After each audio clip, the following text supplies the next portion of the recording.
Bismillahirrahmanirrahim. Alhamdulillahirabbil alamin wassalatu wassalamu ala sayyidina Muhammadin wa ala alihi wa sahbihi ajma'in. Rabbi shrah lana sudurana wa yassir lana umurana wa hlul 'uqdatam min alsinatina yafqahu aqwalana wa tsabbit aqdamana wa tamim taqsirana ya rabbana rabbal alamin. La hawla wa la quwwata illa billahil 'aliyyil 'azim. La hawla wa la quwwata illa billahil 'aliyyil 'azim. La hawla wa la quwwata illa billahil 'aliyyil 'azim. Amma ba'd. Jadi pertamanya tinggi-tinggi terima kasih kepada sahabat saya lah, Ustaz Syafiq, dan yang saya hormati semua pendengar radio IKIM Muslimin Muslimat. Moga-moga Allah Subhanahu Wa Taala memelihara kita semua. Jadi alhamdulillah pada beberapa pertemuan yang lalu kita dah membincangkan tentang lafaz at-tafaqquh fid din. Jadi secara ringkasnya at-tafaqquh bermaksud pemahaman yang mendalam lah, pemahaman yang bersungguh-sungguh. Dan fiddin bermaksud pada agama. Jadi dalam pengajian yang lalu kita telah membincangkan bahawa daripada lafaz at-tafaqquh fiddin kita akan mendalami ilmu-ilmu yang tersirat ataupun ilmu-ilmu terkandung di bawah lafaz ad-din. Jadi telah kita bincangkan untuk memahami lafaz ad-din tersebut dirujuk kepada hadis Sayyidina Jibril alaihi salatu wassalam semasa dia datang kepada Nabi Muhammad sallallahu alaihi wasallam bertanyakan tentang Islam, iman dan ihsan. Jadi di akhir hadis tersebut tak kala Nabi berkata kepada sahabatnya Sayyidina Umar, "Wahai Sayyidina Umar, adakah kamu mengetahui siapakah yang datang? Siapakah yang datang bertanyakan tentang perkara-perkara tersebut kepadaku?" Maka Sayyidina Umar menjawab, "Hanya Allah dan Rasulnya lebih mengetahui."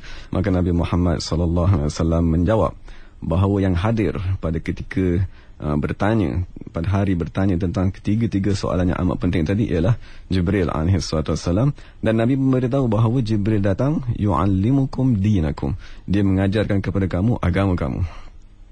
Jadi memangnya kita maklum bahawa hadis-hadis mensyarahkan tentang lafaz-lafaz Al-Quran. Jadi lafaz ad-din dinyatakan dalam Al-Quran seperti firman Allah Subhanahu Wa Taala, "Inna ad-dina 'indallahil Islam." Tadi daripada hadis yang kita dengar daripada hadis Sayyidina Jibril alaihissalam, kita dapat mengetahui bahawa ad-din mengandungi tiga ilmu yang amat penting. Pertamanya ialah ilmu tauhid ataupun yang dipanggil ilmu tauhid ataupun dan ilmu fiqh dan ilmu tasawuf. Jadi di bawah lafaz ad-din terdapat tiga unsur yang amat penting, iaitu unsur mentauhidkan Allah Subhanahu Wa Taala dengan akal manusia, kan menyembah Allah Subhanahu Wa Taala dengan zahir jasad manusia, dan ketiga memperhambakan diri kepada Allah Subhanahu Wa Taala dengan hatinya. Jadi di bawah lafaz ad-din kan terkandung tiga perkara yang amat penting lah. Pertamanya Islam, iman dan ihsan. Dan tiga isi kandungan yang amat penting di bawah lafaz ad-din. Jadi untuk hari ini kita akan bincang secara sedikitlah tentang lafaz ad-din yang dinyatakan di dalam Al-Quran. Jadi pertama sekali ialah firman Allah Subhanahu Wa Taala, "Inna ad-dina 'indallahil Islam." Sesungguhnya din di sisi Allah Subhanahu Wa Taala ialah al-Islam. Jadi di sini timbul satu persoalan lah, bahawa dalam hadis Jibril kan Nabi SAW menyatakan ataupun menyetujui bahawa ad-din terkandung di dalamnya tiga perkara. Pertama ialah al-Islam, dan kedua ialah al-Iman, dan ketiga ialah al-Ihsan. Jadi din ialah satu lafaz yang umum merangkumi tiga perkara yang amat penting, iaitu al-Iman, al-Islam dan al-Ihsan. Tetapi apabila Allah Subhanahu Wa Taala menyatakan di dalam Al-Quran bahawa inna ad-dina 'indallahil Islam, bahawa sesungguhnya din di sisi Allah Subhanahu Wa Taala, maksudnya din yang diterima di sisi Allah Subhanahu Wa Taala ialah al-Islam. Jadi di sini dapat kita lihat seolah-olah akan berlakunya percanggahan. Kerana dalam hadis Nabi menyatakan bahawa din merangkumi tiga perkara, al-Islam, al-Iman dan al-Ihsan. Tetapi di dalam ayat Al-Quran Allah Subhanahu Wa Taala menyatakan bahawa din yang diterima di sisi Allah Subhanahu Wa Taala ialah al-Islam. Jadi di manakah kedudukan dua lagi unsur, iaitu al-Iman dan al-Ihsan yang dinyatakan di dalam hadis Jibril? Maka untuk menjawab persoalan ini, ulama radhiyallahu ta'ala menyatakan bahawa ada beberapa sudutlah yang perlu kita fahami untuk menjawabkan persoalan ini. Pertamanya ialah Di dalam 3 unsur yang dinyatakan dalam hadis Jibril, iaitu al-Islam, al-Iman dan al-Ihsan. Ketiga-tiga unsur ni ada yang zahir dapat dilihat oleh manusia dan ada yang tersembunyi di dalam hati manusia dan di dalam akal manusia. Jadi sekiranya kita merujuk kepada Islam yang ditanyakan oleh Jibril dijawab oleh Nabi sallallahu alaihi wasallam dengan menyaksikan Allah Subhanahu wa taala, kan, solat, puasa, zakat. Jadi dapat kita lihat bahawa isi kandungan di dalam Islam sebagaimana yang dijawab oleh Nabi Muhammad sallallahu alaihi wasallam, isi kandungan Islam tersebut dapat dilihat di zahir badan manusia. Maksudnya kita dapat melihat manusia tadi solat, dan kita dapat melihat dia tadi rukuk, kita dapat melihat dia sujud dan sebagainya. Dan kedua iaitu al-iman yang dicarahkan oleh Nabi Muhammad sallallahu alaihi wasallam dengan beriman dengan Allah Subhanahu wa taala, beriman dengan Rasul, beriman dengan malaikat, beriman dengan kitab, beriman dengan hari kiamat. Dan jadi masalah keimanan dia ialah masalah di dalam hati manusia, masalah yang duduk di dalam diri manusia yang tidak dapat dilihat di zahir jasad manusia. Begitu juga dengan al-ihsan, iaitu menyaksikan Allah Subhanahu wa taala, dan keikhlasan. Ihsan juga ialah perkara yang amat tersembunyi, kan, sebagaimana yang Nabi nyatakan bahawa ikhlas ialah rahsia Allah Subhanahu wa taala. Jadi daripada ketiga-tiga perkara yang terkandung di bawah nama ad-din, kan, sebagaimana disyarahkan, sebagaimana ditanya oleh Jibril alaihissalam. Jadi antara tiga ni iaitu iman, al-Islam dan ihsan, hanya Islam saja yang terzahir di badan manusia. Kita hanya dapat melihat seseorang tadi rukuk, kan, seseorang tadi sujud, seseorang tadi pergi haji, seseorang tadi menunaikan umrah. Maksudnya Islam dia merujuk kepada ibadat yang zahir di tubuh badan manusia. Maka daripada sudut inilah ulama radhiyallahu ta'ala anhum mereka berkata bahawa daripada ketiga-tiga nama tadi, al-Islam, al-Iman dan al-Ihsan, maka di dalam Al-Quran dipilih salah satu daripada tiga tadi. Maka dinyatakan bahawa sesungguhnya din ataupun sesungguhnya peraturan yang diturunkan oleh Allah Subhanahu wa taala ialah al-Islam. Maksudnya Islam ialah salah satu daripada tiga peraturan yang amat penting yang diturunkan oleh Allah Subhanahu wa taala, tetapi tidak disebut ketiga-tiganya sekali. Kan, maksudnya asalnya din terbentuk daripada tiga perkara, Islam, iman dan ihsan. Tetapi dalam ayat Al-Quran tadi Allah Subhanahu wa taala hanya menyatakan satu saja. Maksudnya Allah Taala hanya menyatakan inna dina indallahil Islam. Maksudnya tidak dinyatakan keimanan dan tidak dinyatakan ihsan. Maka ulama radhiyallahu ta'ala berkata Allah Ta'ala hanya memilih satu saja dan dinamakan bagi kumpulan ketiga-tiganya sekali, kerana yang satu ini iaitu al-Islam dialah sifat yang paling zahir yang dapat dilihat pada manusia. Adapun keimanan dia amat tersembunyi dan ihsan dia lebih lagi tersembunyi pada diri manusia. Jadi disebabkan daripada ketiga-tiga isi kandungan din tadi. Din sebagaimana telah kita bincangkan terkandung di bawahnya tiga perkara, Islam, iman dan ihsan. Jadi disebabkan Islamlah yang paling zahir, Islamlah yang dapat dinilai seseorang tadi beriman ataupun tidak dengan dia semayang, dengan dia mengucapkan 2 kalimah syahadat. Maka daripada satu sudut, daripada sudut zahirnya Islam pada diri manusia, maka din yang diturunkan oleh Allah Subhanahu wa taala dinamakan dengan Islam.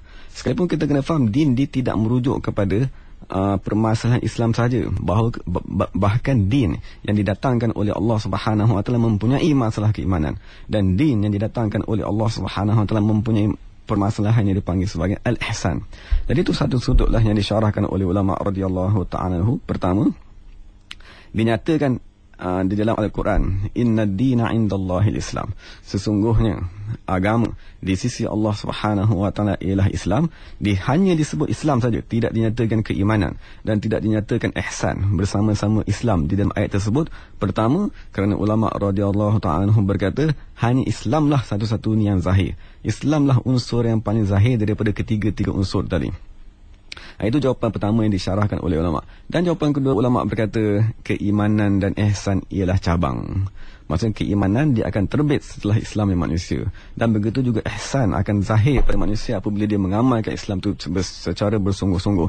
Jadi apabila keimanan dan ihsan tadi ialah cabang kepada seseorang yang telah memeluk agama Islam, maka dia tidak dinyatakan di dalam ayat Al-Quran. Bahkan Allah Subhanahu wa taala hanya menyebut inna dina indallahil Islam. Agama yang diterima di sisi Allah Subhanahu wa taala hanya ialah Islam.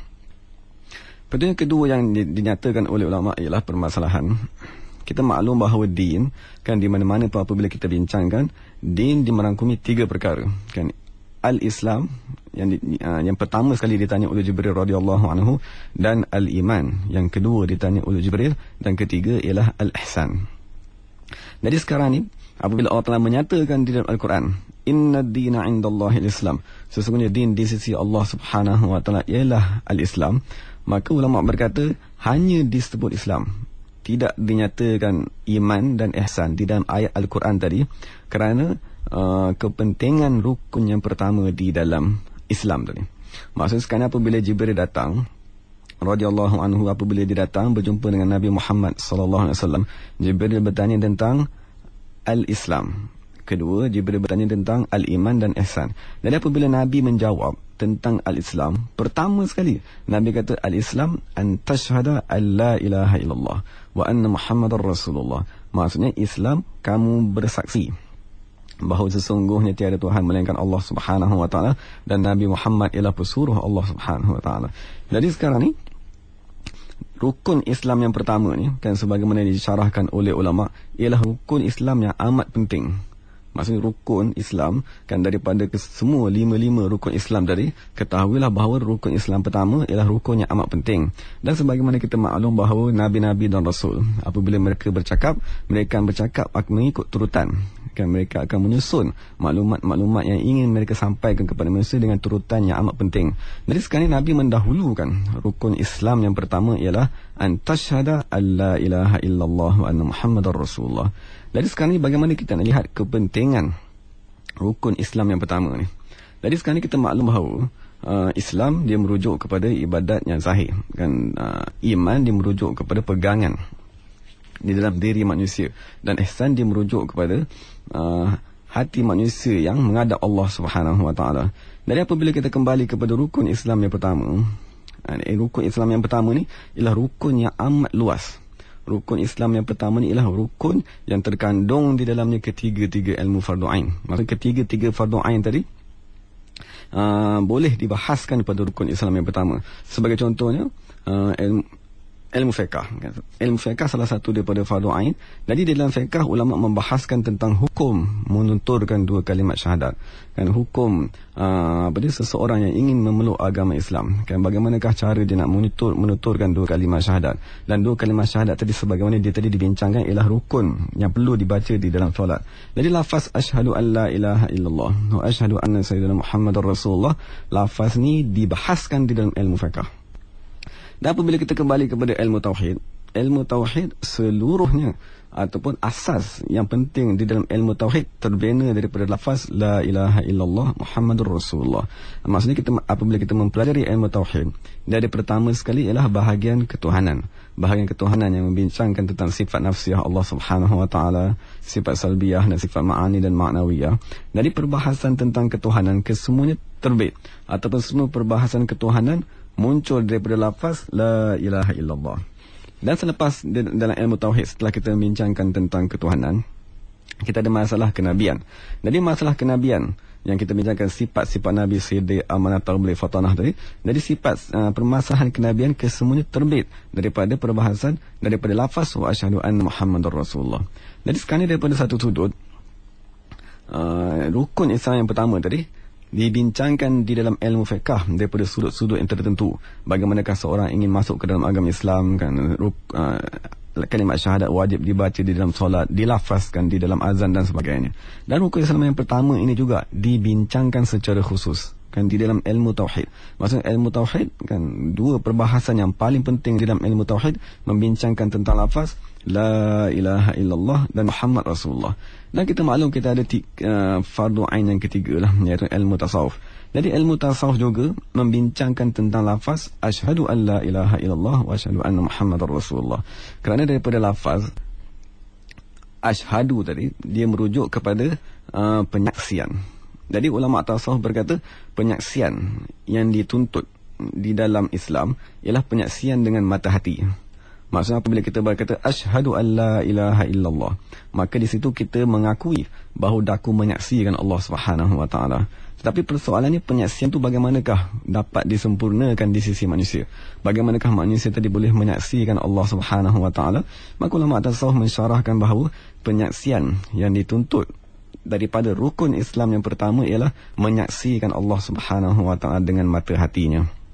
Jadi sekarang ni kita dapat lihat kedudukan rukun Islam yang pertama di dalam ketiga-tiga fardu ain. Maksudnya perbahasan asyhadu an la ilaha illallah wa asyhadu anna Muhammadar Rasulullah, perbahasan ini dibincangkan dalam ilmu fiqh daripada sudut yang tertentu. Perbahasan ini dibincangkan di dalam ilmu tauhid kan sebagai asas pembentukan ilmu tauhid, dan perbahasan ini juga dibincangkan di dalam ilmu tasawuf dalam perjalanan manusia mendekatkan diri kepada Allah Subhanahu wa taala. Jadi disebabkan kepentingan rukun Islam yang pertama ni, maka Nabi Muhammad sallallahu alaihi wasallam meletakkannya sebagai rukun Islam yang paling awal dinyatakan dalam Islam.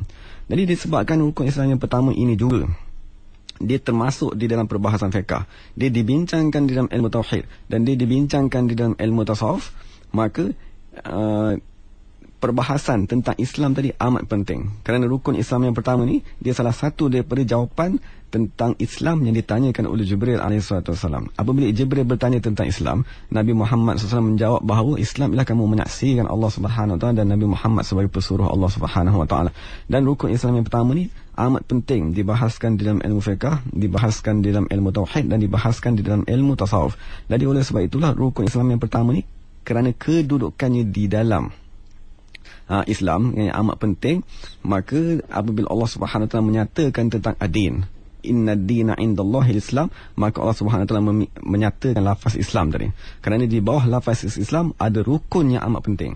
Maksudnya sekiranya kamu betul-betul memahami rukun Islam yang pertama, iaitu menyaksikan Allah Subhanahu Wa Taala dan menyaksikan Nabi Muhammad sebagai pesuruh Allah Subhanahu Wa Taala, maka pada ketika itu kamu akan memahamilah keseluruhan Islam.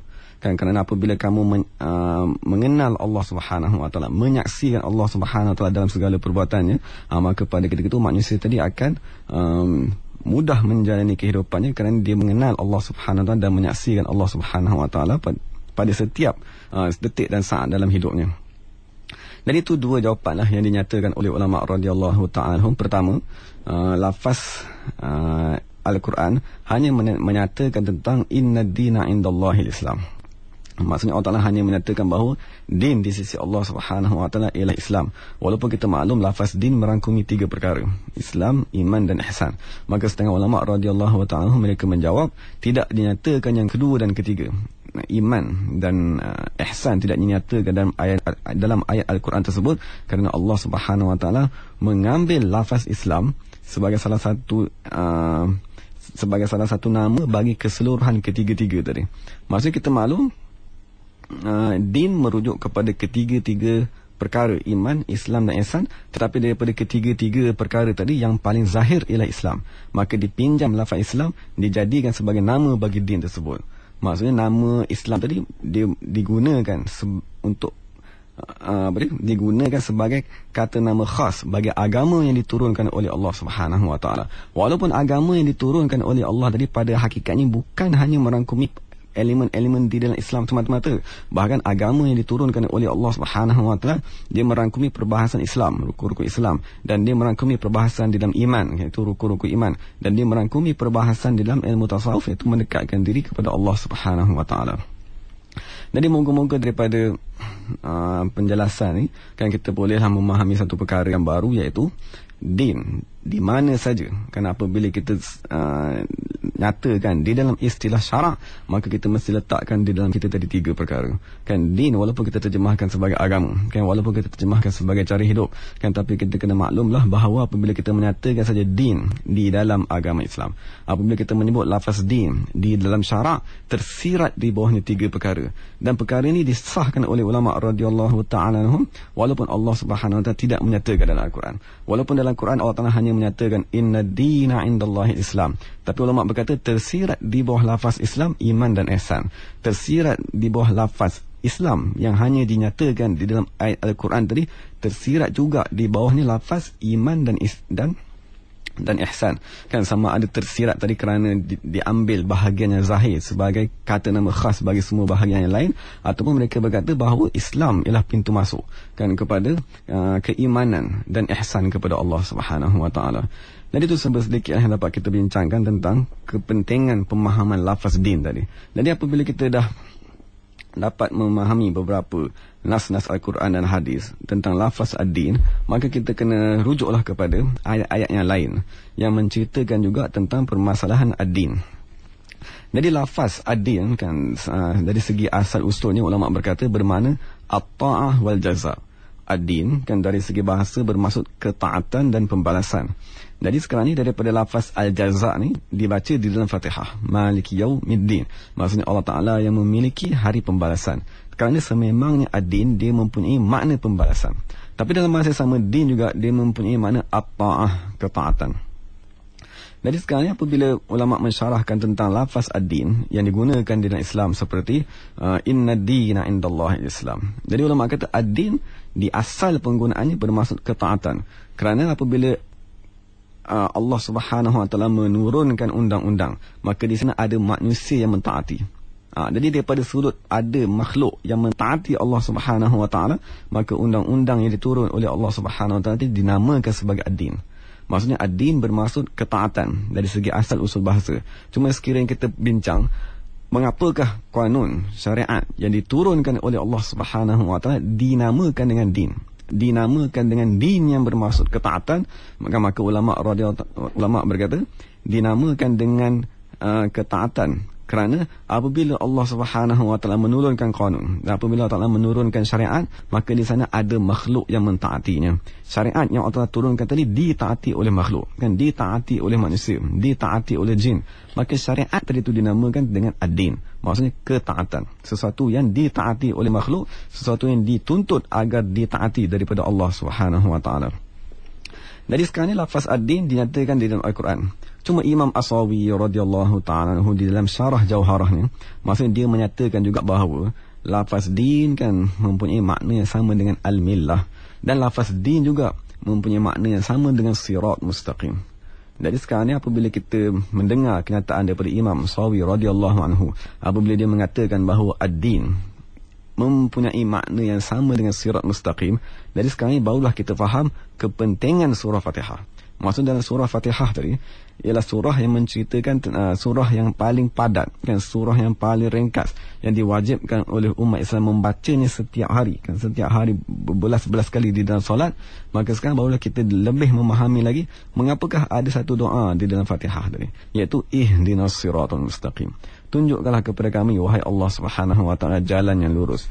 Cuma sekarang ini menjadi persoalan, apakah yang dimaksudkan dengan siratal mustaqim? Apakah yang dimaksudkan dengan jalan yang lurus tadi?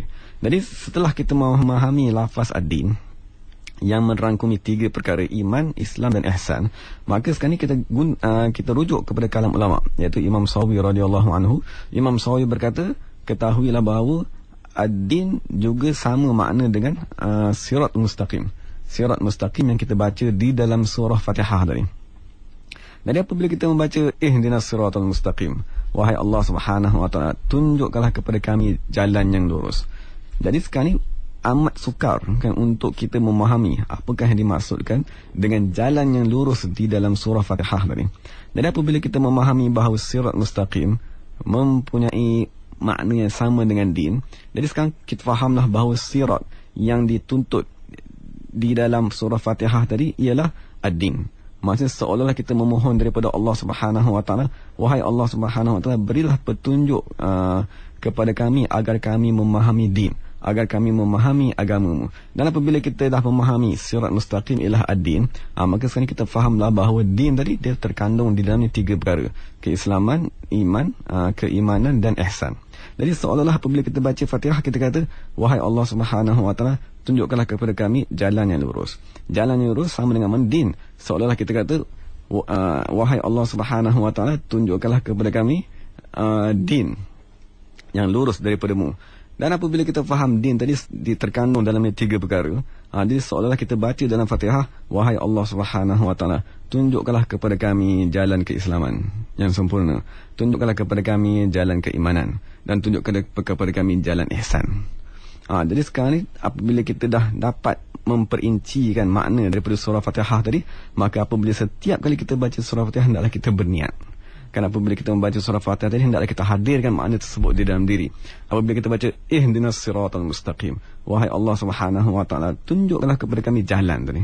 Jadi sekiranya kita baca setiap hari jalan yang lurus tapi kita tak memahami makna, maka permohonan daripada Allah Subhanahu wa taala tadi mungkin tidak sempurna. Kerana kita memohon daripada Allah Subhanahu wa taala, tetapi apabila ditanya, kan, adakah kamu faham apakah yang dimaksud dengan siratul mustaqim, maka orang yang memohon tadi pun kata kami tidak dapat memahaminya, atau kami tak berapa jelas apakah yang dimaksudkan dengan siratul mustaqim. Jadi moga-moga dengan perbahasan kita pada hari ini, apabila kita baca saja surah Fatihah, apabila kita baca ihdinas siratal mustaqim, hendaklah kita memahami di peringkat awal bahawa sirat mustaqim mempunyai makna yang sama dengan din. Dan apabila kita dah memahami din, kita hendaklah memahami bahawa di bawah lafaz din ada 3 perkara: iman, Islam dan ihsan. Dan apabila kita baca surah Fatihah tadi setiap hari kita berdoa, kita memohon daripada Allah, seolah kita mohon daripada Allah, tunjuklah kepada kami jalan keislaman, tunjukkanlah kepada kami cara penyembahan yang zahir, kan, cara kami nak solat, kan, cara kami nak puasa, menunaikan zakat, apabila bermuamalah secara Islam, menunaikan hak secara Islam. Itu dipanggil perbahasan tentang keislaman. Dan apabila kita baca juga ihdinas siratal mustaqim, tersirat di bawah sirat mustaqim tadi keimanan. Jadi kita mohon agar Allah Ta'ala mengurniakan kepada kita keimanan yang kuat. Dan kerana keimanan mempunyai peringkat yang pertengahan, tinggi dan sebagainya, kita mohon agar Allah Ta'ala sentiasa menambahkan kepada kita keimanan. Dan apabila kita kata ihdinas siratal mustaqim, hendaklah kita beriktikad di bawah lafaz siratal mustaqim terkandung di dalamnya al-ihsan. Maksudnya ilmu yang dipanggil sebagai ilmu tasawuf, ilmu menghadap kepada Allah Subhanahu wa taala. Jadi apabila kita baca setiap hari doa tadi, ihdinas siratal mustaqim, ihdinas siratal mustaqim, hendaklah kita hadirkan makna dari, wahai Allah Taala, tunjukkanlah kepada kami jalan keislaman, tunjukkanlah kepada kami jalan keimanan, dan tunjukkan kepada kami jalan untuk kami dikurniakan ihsan, agar kami boleh menyembah menyembahmu seolah kami melihatmu. Jadi sekiranya kita baca Fatihah dengan niat tadi ataupun dengan pemahaman, maka sehari kita baca Fatihah, sebulan, setahun, 20 tahun, 30 tahun, insya-Allah Allah Ta'ala akan memperkenankan doa tersebut. Apabila Allah Ta'ala memperkenankan doa di dalam Fatihah yang kita baca tadi, Allah Ta'ala pasti akan membukakan jalan keimanan, membukakan jalan keislaman, dan yang paling penting sekali ialah membukakan jalan ihsan, jalan untuk menghadap Allah Subhanahu wa taala, jalan agar setiap kali kita beribadat kita boleh merasakan yang diri kita berada di hadapan Allah Subhanahu wa taala. Jadi moga-moga dengan penerangan tadi kita dapat menyimpulkan bahawa din, kan, sebagaimana dinyatakan ialah lafaz yang merangkumi 3 perkara, iaitu iman, Islam dan ihsan. Dan sekiranya kita mendapati nas-nas Al-Quran yang tidak menyatakan ketiga-tiga perkara tersebut secara tersurat, fahamilah bahawa perkara-perkara tadi tersirat di bawah lafaz Islam. Sebagaimana firman Allah Ta'ala, inna dina indallahil Islam, tersirat di bawah lafaz Islam tadi keimanan dan ihsan. Jadi setelah kita memahami bahawa ad-din merujuk kepada keimanan, Islam dan ihsan, maka barulah kita faham bahawa itulah yang diminta di dalam surah Fatihah.